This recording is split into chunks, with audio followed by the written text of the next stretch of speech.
2025 was a massive year for movies. Sinners, Weapons, one battle after another. All of these movies were sick, but underneath the surface, there were some great ones that I believe went unnoticed and deserve some more love. That's why today we're covering 20 movies from 2025 that you probably missed, but definitely need to see.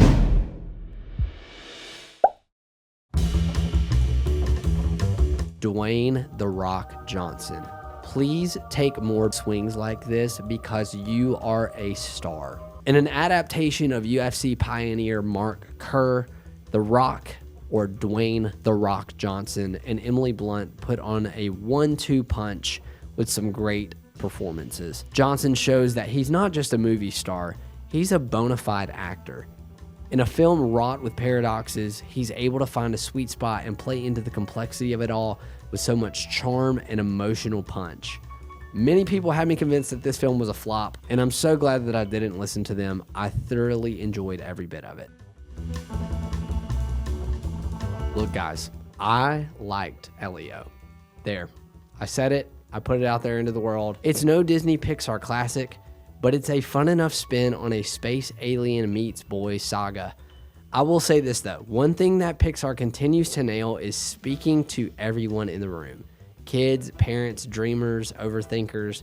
There's a genuine heart behind the message of this film about trying your best even when you don't have all the answers.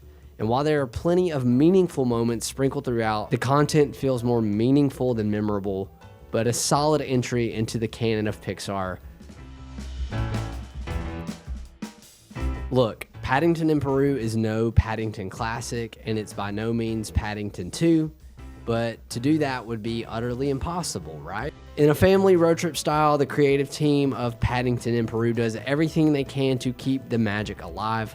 I don't hate it by any stretch of the imagination. It has heart, charm, and plenty of lovely moments. But when stacked against its predecessors, it's easily the weakest of the bunch so far. If you're a Paddington stan or if you're looking for a family feel-good classic, then this is the one for you. In a sleek spy thriller, Black Bag explores the intricacies of trust in a relationship to no end. I don't think it'll win any awards. I don't think it'll be considered a staple of cinematic history, and it will probably fall to the wayside in comparison to Steven Soderbergh's other films. And I think all of that is a shame. This movie is so smart, so slick, and so special. It's got a thrilling setup with high stakes while also managing to be extremely fun. It may not be the best movie of 2025, but it's my favorite. Twinless explores the paradox of intense grief on both an individual and universal level. We all experience it, and yet we all experience it so differently. And this film gives us a smart take on how people of different walks of life process that grief while sharing the same physical spaces. Being an artist, whatever that means, is a pretty impossible phrase to define clearly. It's a constant liminal space, half belief and half bluff. And Lurker nails that awkward, painful territory of faking it till you make it, only to realize that you never really can. In a story about a retail clerk who befriends a rising pop star, the film explores the deep themes of relational currency, the incessant need to measure up, and the illusion of chasing fame to no end. I deeply, personally resonated with this one and would call it one of my favorites of the year. If this emoji was a movie, Rental Family would be it. I can't say it's perfect, and I can't say I completely gelled with the premise, but it was fun. There was a handful of moments where I deeply connected, and a handful where I was itching for something interesting to happen. There's some rich metaphors buried under the surface here that will probably hit me like a ton of bricks when I rewatch it later down the road. On an initial view, I'll chalk it up as a decent insight into illusion versus reality with some emotional punches, and I'll consider myself lucky for being alive at the same time as Brendan Fraser. Eva Victor absolutely nails her directorial debut with Sorry Baby, some of the most beautiful cinematography of the year, along with a story that will subtly rip you to shreds. Sorry Baby is one of those films that hits you directly in the soul. It's one that sticks with you long after the credits roll, and it forces you to sit in the aftermath to revel in its brutal beauty. It is one of my favorite films of the year by far. If I Had Legs, I'd Kick You is a film that encapsulates the difficulties of parenting and yet the determination to continue soldiering on. Rose Byrne puts on an Oscar-worthy lead performance, making you feel both a deep sense of empathy and anxiety for her character through the entire film. This was a deeply personal watch for me as a parent, and I think it's one of the best films this year. It might be the weaker of the two Richard Linklater films this year, but Nouvelle Vague is an interesting take on the adaptation of making Jean-Luc Godard's Breathless, and somehow it worked wonders on me. Maybe it was just one of those right place, right time kind of movies, but something about it moved me deeply.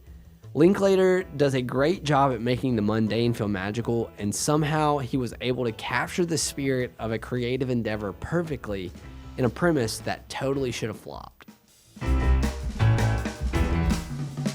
I saw Eephus this year, and if you're looking for an indie darling of all indie darlings, then Eephus is the film for you. On the surface, it's a slow-paced slice of life about grown men playing pickup baseball.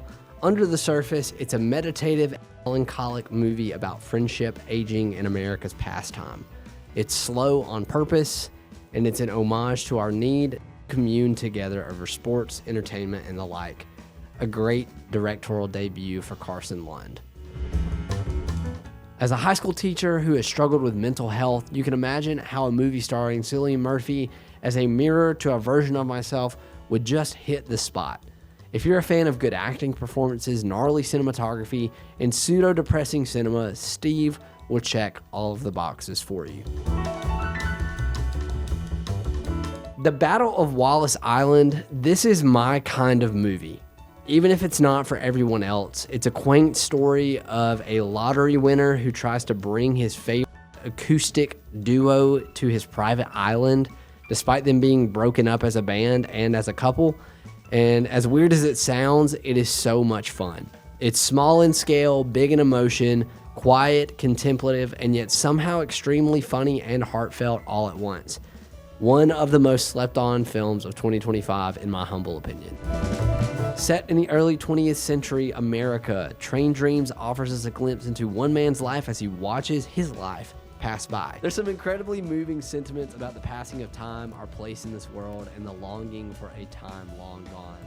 It's visually stunning, deeply poetic, and yet somehow a bit underwhelming, and I think that be on purpose. Harris Dickinson proves with his directorial debut, Urchin, that he has more talent than all of us combined.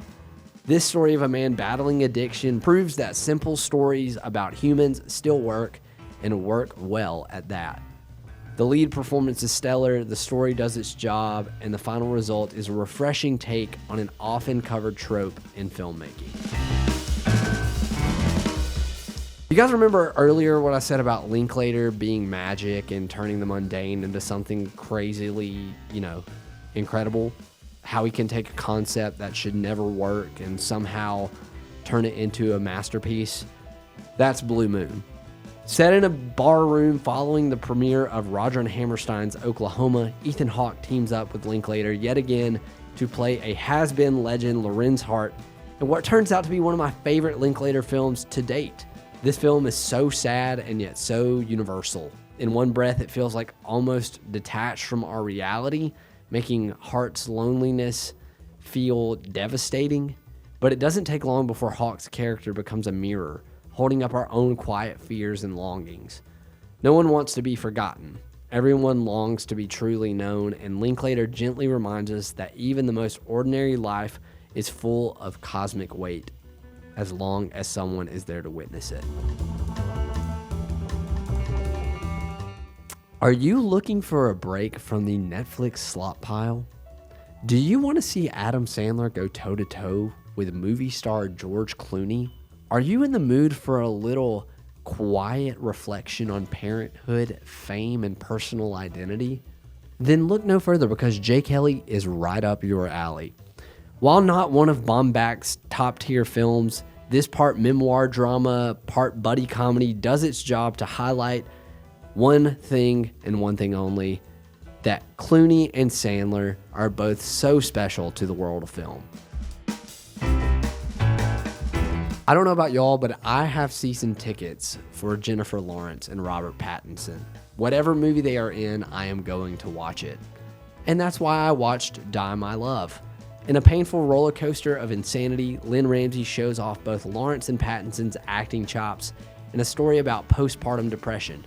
I can't say that I understood this film completely, but the performances were so strong that I was able to feel this film totally and deeply. You're telling me that a story about a criminal who lives inside of a Toys R Us would be one of my favorite movies of the year? Yeah, that pretty much checks. Okay, I had so much fun with Roofman. I could have watched an hour and a half more of him running amok, nearly escaping and causing chaos. What I'm most surprised about is just how much this film got me emotionally.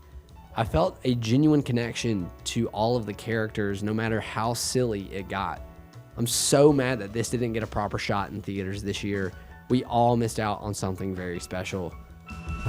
I really want to make a video one day that is titled something like Kelly Reichardt keeps making the same movie and it works every single time. Because that's exactly what the Mastermind does. If you've seen any of her previous work, you know exactly what I'm talking about. She's somehow able to locate and articulate that longing ache we all feel in the most simple yet spectacular of ways. And this iteration of that same story follows an art thief on the run. It's beautiful stuff.